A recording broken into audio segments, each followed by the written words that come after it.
Bom dia, boa tarde ou boa noite. Aqui quem vos fala é Rodrigo Resenha e estamos de volta com o Cinegeek, um Cinegeek especial. E a minha voz estava um pouco sumida, né? Não tenho feito muitos podcasts aqui em 26 ainda. Temos ainda séries que vão lançar esse ano, filmes que vão lançar esse ano para eu participar aqui como host. Mas hoje, esse meu retorno aqui como host do podcast, eu trago um dos filmes mais aguardados desse ano. Olha. O elenco desse podcast hoje aqui também posso dizer que é um dos maiores elencos que esse podcast terá nesse ano. Olha aí, expectativas foram criadas em você, espectador, ouvinte, então fique aí conosco até o fim, porque hoje falaremos de Pânico, Pânico 7 da franquia Pânico, que está aí já completando os seus 30 aninhos. O tempo passa, Pânico segue aí firme e forte, mas o quão firme, o quão forte? Será que o legado de Pânico ainda está tendo histórias para contar? Temos facadas interessantes, temos metalinguagem, temos nostalgia, mas ainda temos história para contar nessa franquia? É isso e muito mais também que a gente vai falar hoje aqui. E para isso trouxe, como eu comentei, um elenco de peso. Temos aqui Diogo Cossetin. Oi, gente, que saudade de você, saudade desse podcast. Vamos falar de Pânico hoje. É facada atrás de facada. E, cara, eu me sinto cada vez mais velho, né? Nasci em 90 e o filme é de 96 o primeiro. Meu Deus. Tá passando, hein, Bateu, gente? né? Bateu. Bateu a idade, bateu a dor nas costas. A gente entende já, né, que não é só o problema não é só o Ghostface, né? Agora correr do Ghostface tá cada vez mais difícil para quem tá nessa franquia há tanto tempo. Verdade. Mas então, seguindo aqui nossas apresentações, temos também ele, Henrique Massaro. Salve, meus amigos, tudo bem? Uma alegria gigante estar com vocês aqui para falar de Pânico mais uma vez, né? E em breve estaremos falando de novo, porque vira e mexe, o Ghostface volta para as nossas vidas. E é isso, né? Crescemos com essa franquia e chegou a hora da gente falar dela, né? Temos idade suficiente para falar dela. Temos de sobra, né?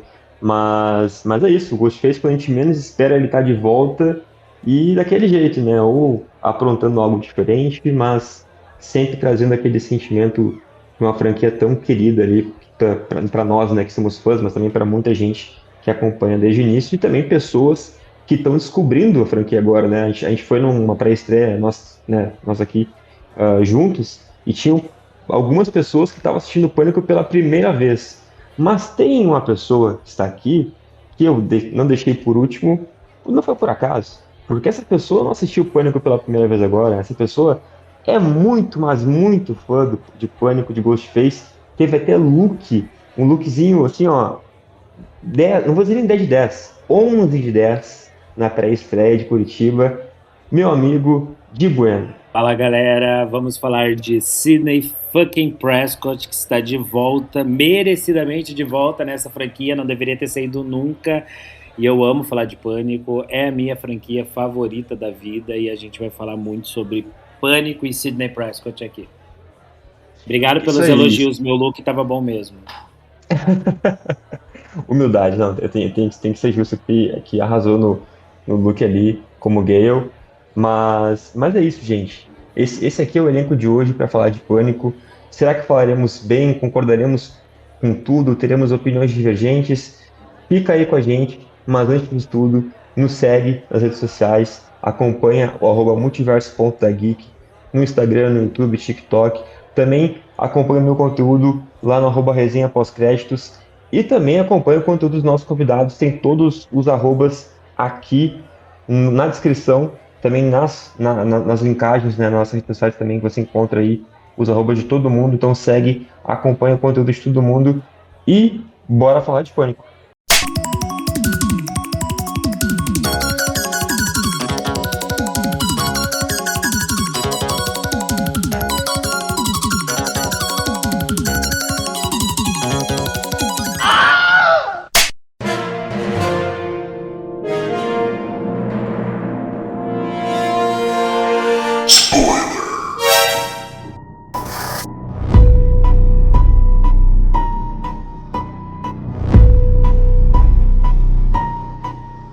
Então é isso. chegamos aqui e chegamos, obviamente, com spoilers, então, se você está até aqui agora conosco, já fica esse alerta mais uma vez, que falaremos com spoilers sobre o Pânico 7 e sobre a franquia como um todo. E depois de 30 anos, né, e depois de 6 filmes, né, chegamos ao 7º filme, temos aqui, mais uma vez, a franquia olhando para o seu legado, olhando para a sua história principal, né, os seus personagens, a sua personagem principal, que é Sidney Prescott, depois também de trazer outros 2 filmes, né, que foi o 5 e 6, em que traz ali como uma espécie de soft reboot, vou dizer assim, com uma outra história, ainda assim dentro, né, da história da Sidney e do Pânico original, para essa mudança de rota, né, do 6 para o 7, aconteceu várias coisas, né, de bastidores, acho que quem aí não está sabendo, né, mas é só dar um Google aí que vai entender qual é a polêmica. Hoje a gente vai aprofundar um pouco mais sobre o filme em si. Mas aí, meus caros, eu quero saber de vocês, Pânico 7, funcionou? Não funcionou? É um filme que tem a nostalgia, tem a Sidney de volta, tem a metalinguagem, tem tudo aquilo que Pânico pode nos oferecer, e funcionou isso? Ou deixa talvez um gostinho amargo? Qual é a interpretação de vocês com Pânico 7? É um filme que quis olhar somente para o passado e viver daquilo de nostalgia e isso deu certo? Ou quem sabe também trouxe, um frescor e nos sinaliza de que teremos mais filmes pela frente nessa franquia? Eu vou começar pela linha de apresentação, vou começar eu aqui. Eu gostei bastante do filme, embora muita gente tenha falado que o roteiro foi feito por IA, teve muitos comentários nesse sentido, que a revelação não foi algo tão chamativo, né? Ou que o próprio roteiro decaiu demais ao longo do filme, assim, né? Eu discordo um pouco, eu gosto do que eu vejo, porque para mim, quando eu vou assistir um filme como o Pânico, eu quero ver isso, essa trama baseada no passado daquela personagem, aquele fanatismo de pessoas em relação a crimes reais, né? Então, o roteiro, ele trabalha, no início, ele trabalha muito, muito bem essa questão de viver do passado. Então, acho que a partir daí, óbvio que o filme vai girar em torno disso também. Todos os filmes são isso. E eu acho que funciona muito bem no meu ponto de vista. Eu quero esse tipo de trama jogada, se a gente pode dizer assim, por um filme de Pânico, né? Todos já foram assim, não tem por que mudar agora. E depois de dois filmes onde vão para algo mais em Nova York, né? Acho que a gente precisava de algo mais cidadela, a volta de onde mora, onde aquela vizinhança, como que a vizinhança se trata, como que vê aquelas matanças do passado, aquela busca desses mascarados atrás de uma pessoa, né? Essas mortes. Então, quanto mais morte tivesse, mais eu ia gostar. E foi isso que aconteceu. Teve morte, teve sangue, muita nostalgia e referências aos filmes antigos. Teve muito de tudo isso, né? Eu até tava pensando aqui enquanto o John falava da questão do sangue. É algo que eu acho que desde o anterior, né, do sexto Pânico, no caso, teve muito, assim, eles elevaram o nível, assim, uma coisa que sempre teve, obviamente, na franquia, mas eles elevaram um nível muito gráfico, assim, da sangueira. E apesar de eu não ter gostado do sexto, eles fazem isso de novo aqui, talvez um pouco mais ainda, de uma forma que eu acho que agora funciona. Acho que eu já adianto, assim, eu gostei bastante do filme, tá? Me diverti bastante. E acho que teve um pouco de tudo que faz a franquia ser tão boa e a gente gostar tanto dos filmes de Pânico. Acho que os outros elementos que o John citou, a nostalgia, a história bem construída, as próprias cenas ali de matança, dos jumpscares, eu acho que eles funcionam muito bem, sabe? Mesmo, até os jumpscares, que eu acho que é uma coisa né, ou seja, os sustos, que é uma coisa que em muitos filmes de terror é difícil hoje em dia, porque a gente já tá meio batido. Eu achei que nesse Pânico funcionou, sabe? A direção ali do Kevin Williamson, nesse sentido, eu acho que ela vai bem. E é realmente de manter grudado na cadeira ali, sabe? E acho que a nostalgia também foi muito bem colocada, junto com Primeiro, assim, a nostalgia funciona muito, porque eu acho que a Sidney Prescott, ela fez muita falta no filme anterior, não foi pouca, fez muita falta mesmo. E ela é a Final Girl eterna da franquia, e ela se juntando aqui de novo com a Gail Weathers e tal, é realmente muito legal de ver.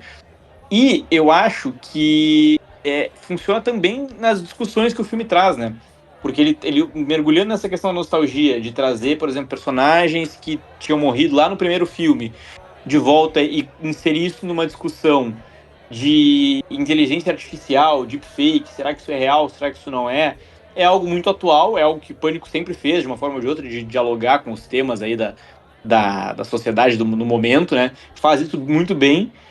E concordo que eu vi muita gente, as reclamações do final, eu tenho quase praticamente todas elas, tá? Eu acho que o final, ele é muito fraco comparando com o restante do filme. Acho que não só a revelação não é tão boa, quanto a justificativa dada para a matança toda dessa vez, eu acho que ela não se sustenta muito.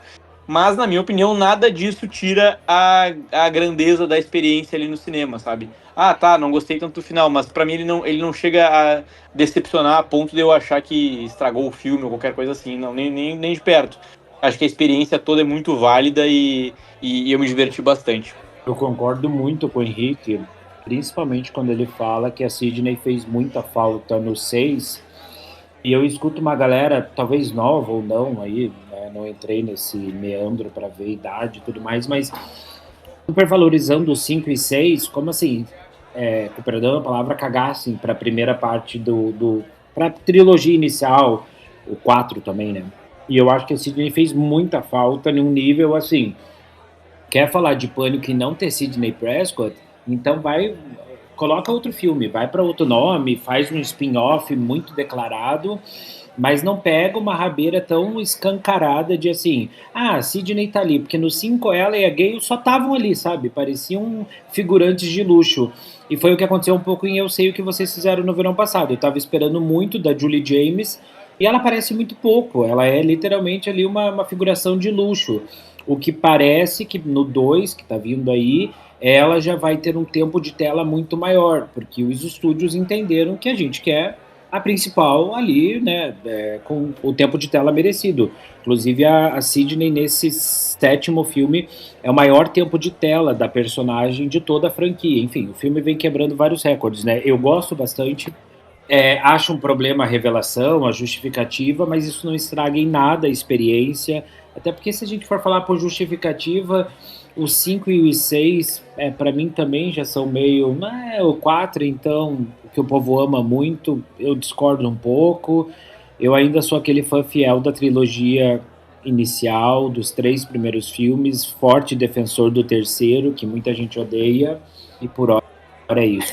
Senti uma cutucada nesse Muita Gente Odeia o 3, né? Mas é que assim, eu já me defendendo, nem né, não me sentindo acusado, mas eu não odeio o 3, mas eu acho que de todos, pra mim, o 3, ele parece que ele se desencaixa um pouco da experiência que eu tive com os outros. Mas, enfim, essa pergunta haverá também daqui a pouquinho, que eu quero saber quais são os preferidos de vocês. Só pegando um compilado que todo mundo falou, eu concordo com os pontos que o John trouxe, principalmente da parte de brutalidade. Eu acho que é algo que a própria franquia vem adotando, principalmente mais nos seus últimos 2 filmes, que nem o próprio Henrique também falou sobre isso. Eu acho que os filmes estão cada vez mais violentos e tendo esse retorno visual para que o público espera, né, fica impressionado com as cenas ali de brutalidade, das mortes, enfim. Acho que isso é um ponto positivo que a saga tem trabalhado. Sobre a questão da Sidney também concordo plenamente. Acho que foi um erro absurdo, né, não ter a Sidney Prescott no 6. A gente sabe que foi por uma questão contratual, salarial. E aí agora aqui no 7 eles meio que até fazem piada disso, né? Então, mais uma vez, Pânico tendo a sua metalinguagem. E um ponto que eu vou fazer uma comparação breve agora aqui entre o 6 e o 7. O 6, eu vou ser bem sincero para vocês, quando eu assisti ele, eu gostei do filme. Eu gostei até mais do que o 7. Mas com o passar do tempo, eu revisitando esse filme, ele diminuiu, sabe? Sabe quando a gente vai dar uma avaliação pro filme? Tipo, dei 4 estrelas. Parece que agora, para mim, ele tá num 3, 3,5 o 6. Com o tempo ele envelheceu mal para mim. E o 7, eu assisti na semana passada, agora essa semana devo assistir de novo. Eu tô sentindo que conforme eu revisitar ele, eu vou gostar mais do que eu gostei já agora, assim. Não é que eu não gostei, mas para mim ele ficou numa linha do que foi quase do que foi o 3 para mim, assim. É um gostei com algumas quantas ressalvas. Vou pegar o ponto que mais me doeu no filme, que foi a questão da estrutura narrativa dele, que é de um filme que tem um tom frenético, tenso, né? Quase que desde a sua primeira cena e até, sei lá, a sua metade. E aí, no terceiro ato, quando começa aquele desdobramento final, né, começa a eliminar os personagens, aí tu pensa assim, putz, personagens que foram só jogados aqui, subutilizados. Aí depois tu vem para enfrentamento final com o Ghostface. Aí tu vê algo muito, sei lá, muito teatral, aquela parte da casa lá, com as televisões e tal, sabe? E aí depois tu tem a motivação, tem a revelação, e aí parece que isso se descola um pouco do que a gente estava esperando, do que o filme estava construindo. Hoje, eu estou fazendo uma outra leitura, e aí não sei se isso está certo ou não, mas que o Pânico 7, tanto na parte de retornar a Sidney Prescott, quanto na parte do Ghostface e da sua motivação, é 100% sobre a Sidney não ter estado no 6, que é o que?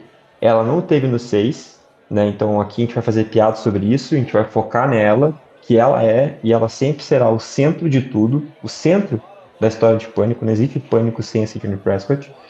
E o próprio Ghostface e a própria motivação vai ser sobre isso, entendeu? Como se fosse, né, aqui reforçando, estamos falando com spoilers, então aqui vai ser um fã, né, uma pessoa fanática, que poderia ser aqui qualquer um de nós que ficou biroleiro das ideias, e é tão fanático com a Sidney Prescott e com a história dela, né, naquele universo, que é que, de alguma forma, ela volte para isso. Como assim teve os assassinatos em Nova York e a Sidney não estava? Não, calma aí. Eu vou começar a fazer uma coisa, a achar meios de fazer ela voltar a se preocupar com o Ghostface, vou atrás dela, vou matar pessoas próximas dela, vou achar que ela tem algo a ver com o passado dela, vai criar uma narrativa, né? Cria uma narrativa porque, tipo, a Final Girl, ela não pode descansar. Só que aí no mesmo lado, mesma situação, mesmo ponto ali, a Ghostface, né, enfim, ali que a gente depois acaba descobrindo que é a vizinha, ela fala, não, eu tô preparando o terreno para uma Sidney Prescott 2.0, sabe? Aí ela descola um pouco do fato de ser a Sidney, ela quer que continue tendo uma Sidney, mas que não precisa ser necessariamente a Sidney Prescott, que aí ela queria criar, né, a Sidney 2.0 com a filha dela. Então, é uma história que, no fundo, tu começa a revisitar ela e eu tô vendo que tu vai melhorando aquele terceiro ato ali um pouquinho, assim, né? Acho que a parte da motivação, principalmente.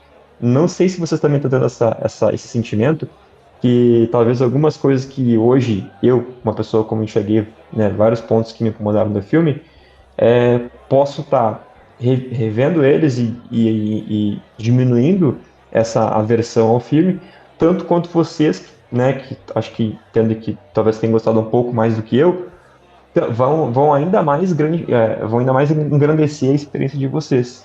Não sei se fez sentido essa minha explicação, essa minha defesa de tese aqui. É uma boa devagada. Tu deu uma devagada boa aí. Cara, eu sinto assim, ó. Eu não pretendo ver esse filme de novo, tá? Tem coisas assim que, pra mim, tem umas linhas de filmes que Pânico tá entre elas. Não é um filme pra assistir outra vez. Tanto que os anteriores, eu só revi os primeiros, porque eu gosto muito dos primeiros, assim.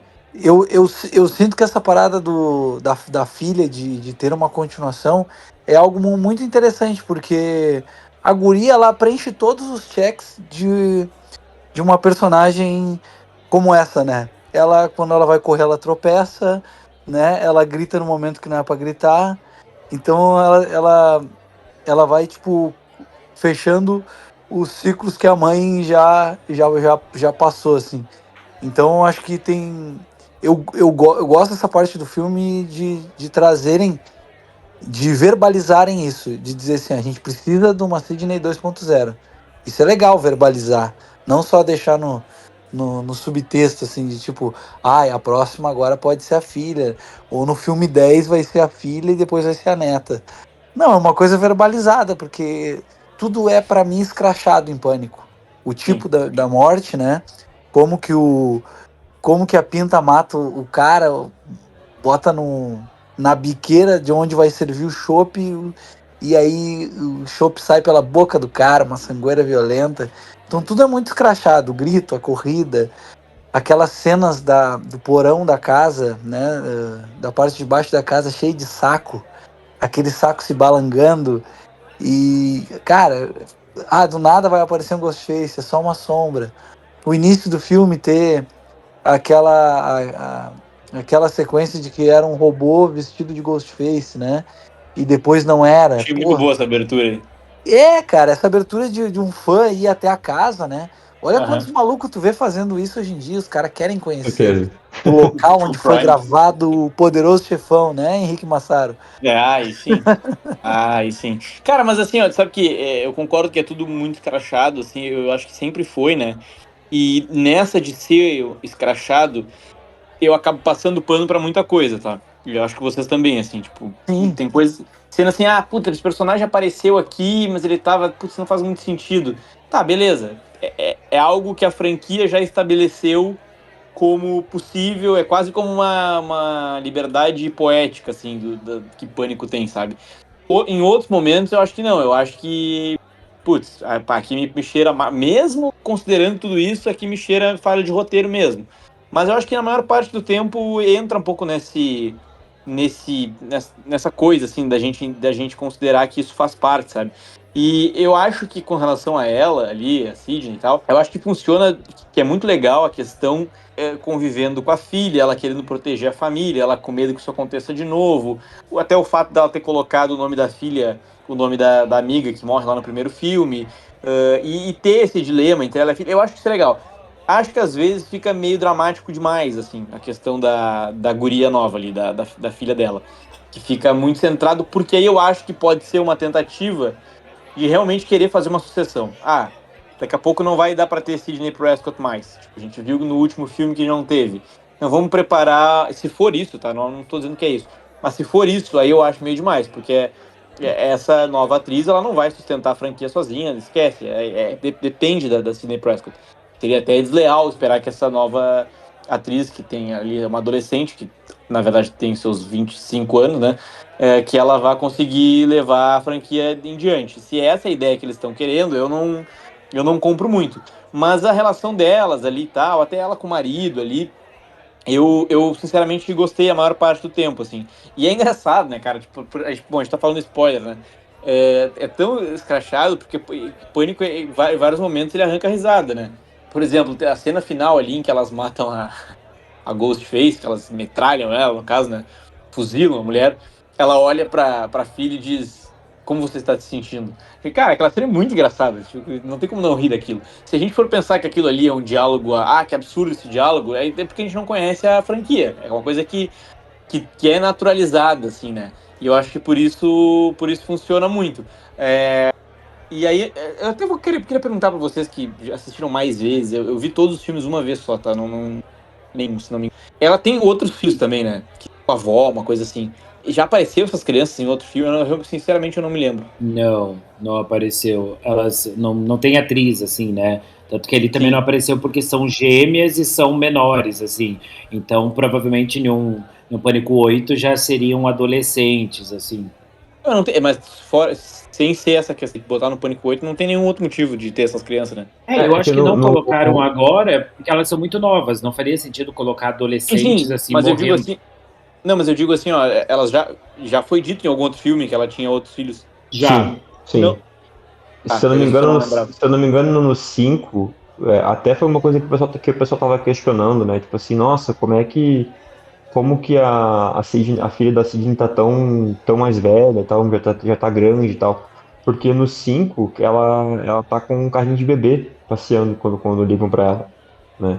E Ah, aí tá, isso aí. o salto Mas entre essa, os mas cinco. essa do carrinho de bebê é as gêmeas. Isso. Que aí, tipo, todo mundo achou que assim, não, como é que ela cresceu tanto e tal. E é por isso. Porque a Sydney já tinha, né, essa filha mais velha, que é a Tatum, e ali no carrinho de bebê é as crianças que agora estão numa idade ainda estão numa idade de criança, né? E eu acho que só foi um fato de tirar da matança, né? Tipo assim, foram ficar com as avós, sabe? Tipo assim, foi uma, um mecanismo de roteiro ali para que as crianças pequenas não estivessem no filme, sabe? Eu acho que, assim, gente, a gente está falando do Kevin Williams ser chamado para dirigir esse filme. Ele é o roteirista do começo Original. de tudo. Então, eu acho que o Kevin, a carta que ele fez antes do filme estrear, eu achei uma coisa bem legal. Não sei se chegaram a ver, mas é uma carta muito bonita, falando diretamente com o público fã mesmo da franquia. Tem muita gente que está tratando o roteiro, até brincaram, isso aí foi feito em chat GPT e tudo mais. Mas eu acho que é uma resposta pronta dessa galera que tem opinião para tudo hoje em dia.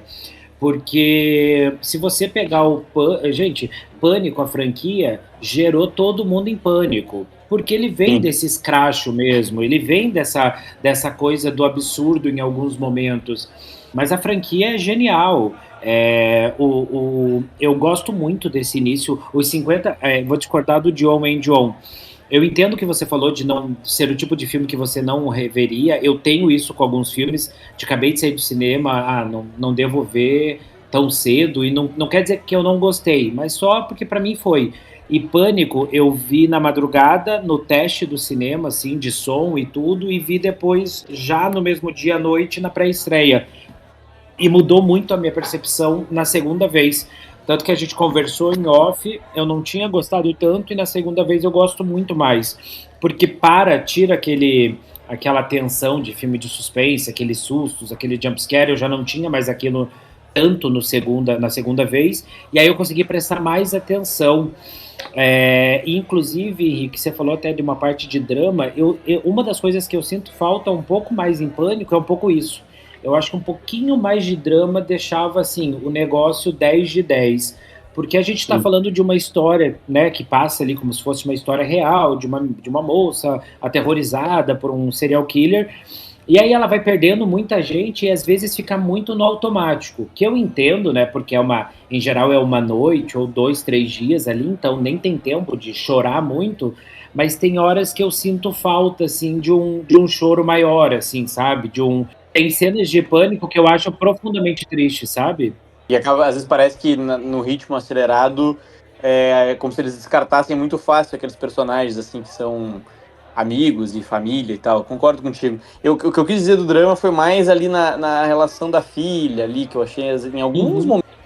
Não, e o que eu concordei Deu com uma você, fugida Henrique, ali. sim, e o que eu concordei com você é no sentido de eu não acho que a filha da Sydney, a Tatum, ela vem para em algum momento Sydney sai de cena e ela fica a principal. Sim. Eu não consigo ver isso. Eu não acho que ela não é uma atriz carismática no sentido assim, de já tem um público, sabe, assim, que vai abraçar ela. Por exemplo, esqueci o nome da Wandinha, mas a Wandinha já veio para Pânico super hypada, né?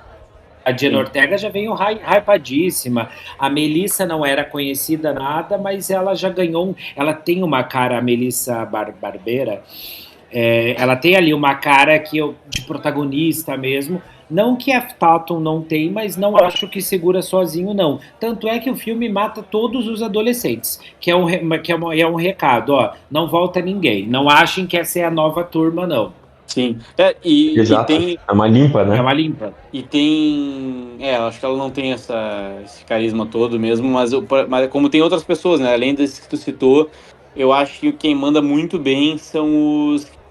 Esqueci o nome, os que trabalham com a Gale Weathers nesse filme ali. Os gêmeos. Eu acho eles muito, muito bons. Acho que o filme acertou muito em trazer eles de volta. Nesse sentido, assim, foi muito legal. E, eu acho eles bons, mas acho eles mal aproveitados nesse filme. Isso eu poderia dizer. Acho que eles poderiam ser bem mais aproveitados. Poderia aparecer mais, talvez, porque realmente quando eles estão na tela, ela eu acho que é muito, muito bom. Porque, amigo, é louco aquela isso. cena final do crédito é para mostrar que eles vão continuar, que Eles eles continuam. é, eles vão substituir a Gale nessa coisa da investigação, nessa coisa do jornalismo. Mas tu acha que a filha da Sidney não volta, velho? Tu acha que acabou nesse sentido? Não, eu acho que ela volta. Eu só não acho Tá. que vai ser só a Tatum. Ah, e a Sidney foi para as Bahamas, sabe assim? Ô, Porque já Di, vazou um ô, Di, roteiro. Eu não sei eu se é preciso, mentira. eu preciso te falar uma coisa, Di. Tu disse que discorda de mim, né? Tu sabe que eu sou teu fã, né? Aí tu vem e discorda de mim. Meu Mas, próximo passo é morar do lado da tua casa, né? Pra fazer uma chacina. Tu vai ver só. E, amigo, sabe onde você devia ver? Aonde o Rodrigo vai ver a segunda vez, que é em IMAX. A experiência Ah, fica ainda mais foda, porque o som, É, cara, aquela cena da Gale Weathers, que é de longe uma das melhores cenas da franquia, a entrada da Gale, de na carro, nossa sessão de pré-estreia, a o melhor cena do filme. público, o público gritou e aplaudiu. Eu também acho, eu quero fazer um Reels até só dessa cena, eu devo ir amanhã lá no IMAX. Aquilo ali, o público aplaudiu e gritou e vibrou de um jeito que Mas para quem aqui é fã é também. o tipo de cena. Vingadores. Aqui também teve, mesmo não sendo IMAX, eu acredito que a IMAX tenha sido muito mais incrível, assim, mas aqui não era IMAX e acho que foi onde a galera teve mais reação, foi nessa cena também. A Gale, em um primeiro momento, a gente poderia pensar, cara, foi mal aproveitada, mas se você pegar o contexto do filme, quando a Sidney deixa ela de lado, né? Foge sem a Gale, cara, é muito, para quem é fã sabe que precisava muito daquela cena, aquela cena que a Sidney fala, eu tava errada, eu confio em alguém, sim, eu confio em você. Aquilo é tudo que os fãs queriam há 30 anos, porque por mais que a Gale sempre foi meio cuzona por conta do jornalismo e tal, querer o furo de reportagem, a Gale entrou sem querer numa história de um assassino que passou a perseguir ela também a vida toda, meio que de graça, né? Então a Sidney devia para Gale aquele comentário, e eu gosto que a Sidney vê ela tomando remédio, a Sidney vê a mão dela tremendo porque a faca pegou no nervo, e a Sidney sabe que ela não estava em Nova York para poder ajudar a Gale. Então, cara, eu acho toda essa costura da Gale e da Sidney nesse filme muito boa, assim, muito legal. E isso ganha um peso até, como o Di falou agora, porque é aquela coisa, né? A Sidney não estava no último filme e a Gale quase foi, né? Quase se foi no último filme. Então acaba Sim. que poderíamos ter, né, a Gale sendo ali apunhalado de fato, né, pelo Ghostface num filme, enfim, numa história em que a Sidney não estava lá para ajudar ela, né? E só pegando um comparativo rápido com o que a gente está falando agora aqui em relação ao elenco, né, que teve essa limpa de personagens agora aqui no Pânico 7, fica evidente, né, que existindo o Pânico 8, teremos aí uma nova formação de elenco, ou daqui a pouco vai que, acho difícil, né, mas vai que chegue num acordo, uma reconciliação com a Melissa Barreira ali e com a Jenna Ortega. O Pânico 5, cara, o elenco de Pânico 5, assim, a gente olha hoje, é absurdamente incrível, assim, né? Porque Jenna Ortega, Mike Madison, Melissa Barreira, o Dan Quaid, né, do The Boys, o Dylan Minnette, que fez lá o 13 Reasons Why, a Jasmine, que tá até agora aí, né, que fez também o Yellow Jackets, o irmão dela ali, que é o Mason Gooding. Adam Então, Brody. tipo, o Adam Brody. Então, cara, o elenco de Pânico 5 é bizarro, velho. Amigo, Que isso? eles acertaram muito em Pânico 5, o novo elenco jovem. Eles tinham tudo para fazer a franquia voltar com tudo, e voltou. O problema deles foi não valorizar a Sidney para voltar em um sexto. Eu acho isso um erro crucial. Acho, inclusive, que os fãs não se mobilizaram tanto quanto poderiam para fazer um barulho e até um boicote, porque eu tô do lado da Melissa nessa história, que ela injustamente é demitida por dar a opinião dela sobre o que está acontecendo na Palestina, mas eu também tô do lado da Neve Campbell, que foi simplesmente escanteada e vamos fazer o 6, e ninguém pestanejou, entendeu? Então eu acho que Pânico ali, o 6, ele envolve muitos assuntos polêmicos Mas eu concordo com você, os 5, eles acertaram assim, sabe assim, vamos fazer o elenco, eles acertaram em cheio. É muito bom o elenco. Eles matam o Dewey no 5 ou no 6, eu não lembro. No 5, né? No 5. Eles matam no 5, Isso foi foi algo que foi, não tô dizendo que foi mal feito, né, assim, mas foi um passo muito grande que eles deram e que o 6 também não teve condições de bancar, assim, né. O 6 ele tem vários problemas para mim, além da saída da Neve Campbell, da questão. O 5 ainda passa em Woodsboro, acho, né, uma boa parte, pelo menos. O 6 não tem, o 6 é todo em Nova York, né. Então eu acho que não, o 5 é todo, o 5 é todozinho, o 5 é todo Woodsboro. Isso, todo em Woodsboro. É que as irmãs não moram em Woodsboro, né? Elas vão pra lá. Isso. E aí o 6 vai. Imagina, é uma ruptura muito grande. Pensa, eles já não tinham mais o Dewey, que é um personagem importante, que não tinham mais a protagonista, saíram da cidade e acharam que tudo que esse elenco jovem que restou ali ia conseguir bancar, assim, num filme que, né, tem seus problemas também, além de tudo isso. Então eu uns pontos mais baixos, assim. Então, o Dewey, pra mim, foi assim, muito ousado eles matarem o Dewey. A quem é fã mesmo não queria nunca, mas se a gente for lembrar do 3, ele super poderia ter morrido naquele Pânico 3, naquela cena que eu acho fodástica, no vidro. Aquela cena é muito bonita, aquela cena é uma das cenas de mais emoção, assim, do filme. A Courtney Cox chorando muito porque tá perdendo o marido ali, né? Mas como no 2, o negócio... É no 2 isso ou no 3? É no 2, eu acho que é no 3, não é? Porque é na sala do cinema mesmo. Eu acho que é no 2, amigo. Porque quando eles estão... Ela pega e ela sai... Ela sai da sala, e aí quando ela troca de sala, ela vê o Dewey do outro lado, né? Pelo vidro. Eu acho que é o 2. Eu acho que é o 2 pelo corte de cabelo, eu tô lembrando da Gale, porque o 3 já é grandão, é verdade, é o 2. É o 2. Mas assim... É o 2. Pra mim, eu acho que, particularmente, e agora eu vou querer saber de vocês também, né, qual é a opinião de vocês sobre as preferências de vocês sobre os pânicos. Pra mim, o 5, né, é um dos meus filmes favoritos da franquia. Assim, ó, sem pestanejar, assim, tá no meu top 3. Meu top 3 de pânico é o Pânico 2, que pra mim é imbatível, assim, como o melhor. O Pânico original e depois o 2. O Pânico 2 é o suprassumo de Pânico, assim. É quando a ameaça, ela sai, né? O Pânico 1, ele foi uma coisa extraordinária pro gênero, né? O original, enfim, dita, né? Muito o que foi o slasher depois de Pânico. O Pânico 2 também faz isso, e ele engrandece o que o 1 faz. Enquanto no 1, a gente tem aquelas mortes mais sorrateiras, a gente tem o perigo à noite, ou quando a gente está sozinho em casa. O 2 não. O 2, meu amigo, é morte no cinema, é morte na van durante o dia. Então, assim, pé na porta, meu irmão. O perigo é 24 horas por dia, entende? Sim. Eu tô muito perto de ti, assim, o meu ranking é meio parecido, assim, o 2, são raras, né, as exceções que uma sequência ganha do primeiro, mas nesse caso, para mim, porque aquele início da cena do cinema, né, no 2 é muito chocante, é muito marcante para mim.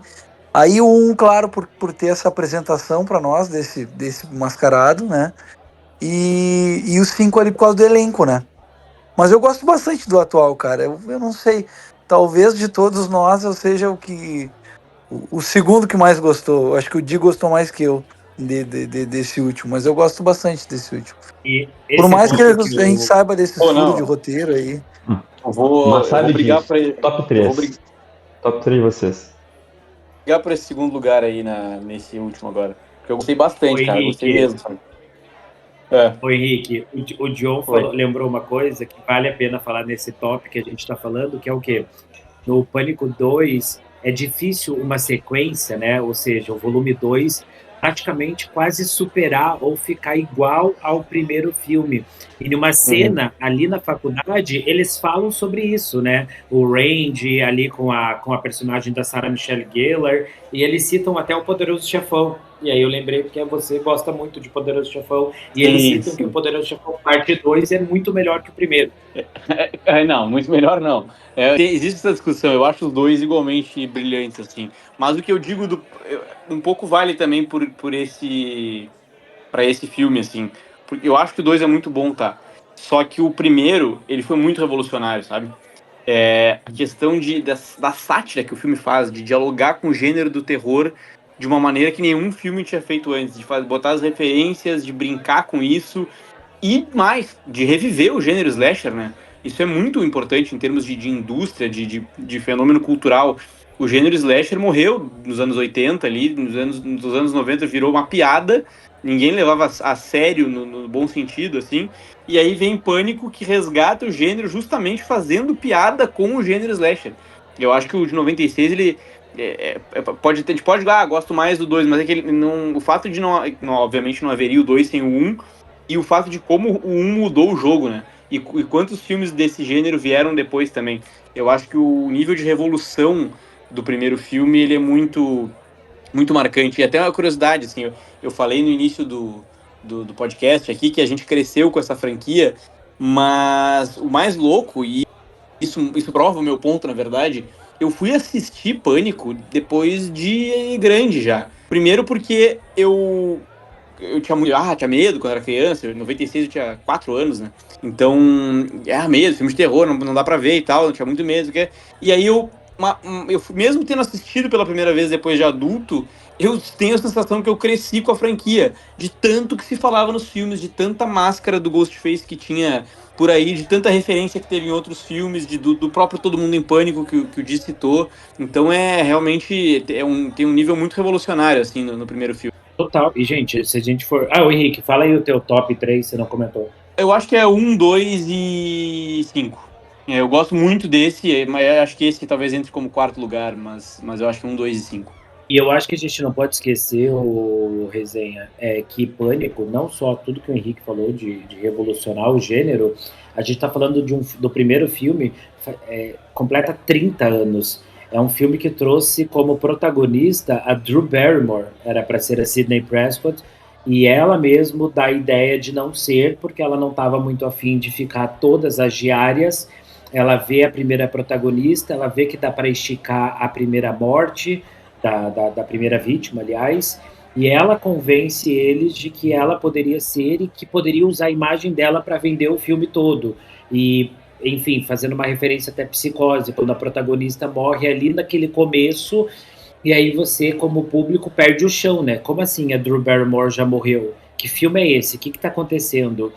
E aí a gente está falando de um filme, como vocês falaram, que brinca com o próprio gênero, um filme que traz uma atriz até então desconhecida, mas que é catapultada, assim. A Neve Campbell ganha os holofotes, ela faz Jovens Bruxas no mesmo ano, ela faz Garotas Selvagens no ano seguinte, enfim, ela vira essa garota final. O meu top 3 é a trilogia inicial. Eu amo muito, eu sou muito fã, defensor dos 3 primeiros. Gosto demais de saber falas de cor, enfim, saber o elenco, gostar muito, mas não desgosto o 4 é o que eu menos gosto, mas assim, o 5 e 6 eu acho que é um recomeço muito bom. Boa, justo, justo. Tivemos aqui um top meio parecido, né? Todo mundo aqui quase que apegado ali a quadrilogia original, vou dizer assim, mas também temos aqui nosso apreço ali pelo 5, porque eu acho que de fato o 5 ele foi um reboot digno para Pânico, assim, né? Reboot entre aspas, né? Porque voltamos pro passado, né? Então nesse diálogo aí de futuro e passado futuro e passado em Pânico acaba sendo muito presente nesses últimos filmes. Mas um ponto só que eu queria comentar, que a gente falou também aí já indo aqui para os finalmente, né? A parte da cena de abertura, né?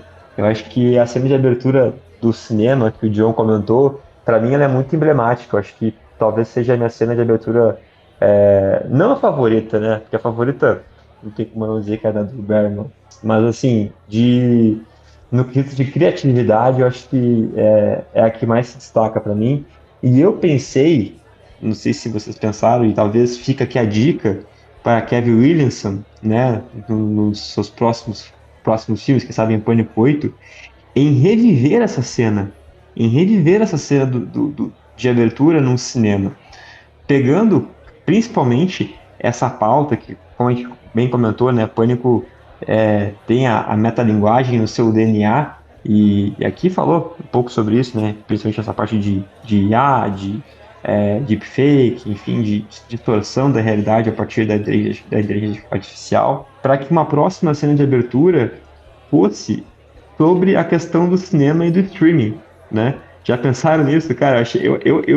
Particularmente, eu achei que esse filme ia falar sobre isso. Ia ser muito inteligente, ainda mais sabendo que Paramount está aí nessa briga, estava na briga com a Netflix para comprar a Warner, enfim. Cara, ia ser uma jogada assim que eu ia ficar surpreso se fosse, né? Mas que também seria genial se fosse uma cena de abertura que tivesse essa metalinguagem entre o cinema e o streaming, né? Que daqui a pouco. Ou meu roteirista favorito, né? Meu roteirista favorito tá aí, né? Por isso que ele fala num podcast como um cara que é o âncora, né? Regendo essa orquestra maravilhosa do episódio de hoje. Pô, cara, seria sensacional. Vai dizer, não, um casal, sei lá, no cinema, o cinema já tá mais vazio do que já tava antes, né, em relação ao Pânico 2 lá, que tá o cinema lotado, todo mundo se jogando pipoca. Aí tá aquele diálogo, assim, tipo assim, a pessoa mexendo no celular, e aí tem outra ali falando assim, pô, desliga esse celular, sabe? Aí daqui a pouco a cena troca, um pouco parecido com o que foi no Pânico 4, em que a cena de abertura, ela é uma cena dentro de uma cena, sabe? Então, muda daquela cena do cinema pra um casal vendo o filme no streaming em casa, sabe? Tipo, cara, dá pra ter feito uma coisa genial aqui. Quer ver, Elisson? Só mandar e-mail aí que a gente trabalha junto nessa cena aí, tamo junto. Ô, Resenha, você falou uma coisa que, cara, é fundamental. As cenas de abertura de Pânico são fantásticas. A da Drew Barrymore é cinema ali, né? Surreal o que ele faz. A do Pânico 2, que a gente gosta bastante, aquela do cinema, a gente não pode esquecer, porque tem toda uma questão. Os dois atores são dois atores negros. E foi muito, para quem já leu bastante sobre Pânico, eles foram muito criticados porque em Pânico 1 não tem essa representatividade, é zero praticamente. E aí eles vêm já de cara com a cena de abertura com dois atores negros e Jada Pinkett Smith no cartaz. Tanto que vira piada / crítica no Todo Mundo em Pânico, né? Todo Mundo em Pânico, Não, e ela vem no cartaz, ela vem como a Drew Barrymore, a Jada Pinkett Smith, assim, ela vem nesse status. Ela tá do lado da Sidney, naquele olho que fica atrás do cartaz, e ela tá com, né, a cara dela mesmo naquele emblemático de fileirinha, assim, dos atores no pôster. Então é muito emblemático as aberturas. A própria da Drew Barrymore é homenageada no Pânico 5, né? Aquela cena de abertura que a Jenna Ortega sobrevive é uma homenagem a Pânico 1. Então eu gostei da tua ideia, acho ela bem válida. E aí é outro assunto polêmico que vai ficar para outro episódio com certeza, que é a aquisição da Paramount, da Warner, Paramount, enfim, entender que fim vai dar isso e o que vai impactar, por exemplo, em franquias importantes como Pânico também. Teremos um crossover aí de Pânico com Invocação do Mal. Com It. Fica aí para com It. Fica aí para um próximo episódio. Então é isso, pessoal. Esse foi o nosso papo hoje sobre Pânico 7, sobre a franquia, sobre cenas de abertura, sobre o top 3 da franquia, sobre Paramount comprando a Warner. Então essa loucura, vocês sabem, esse multiverso de conteúdo aqui que a gente tem no nosso podverso. Então fique aí com a gente nos nossos próximos podcasts. Tem muita coisa saindo, tem passando de nível, tem negociando séries, né? E esse ano promete muitos lançamentos, tanto no streaming quanto no cinema. Então continue com a gente aí e a gente se vê num próximo podcast. Valeu!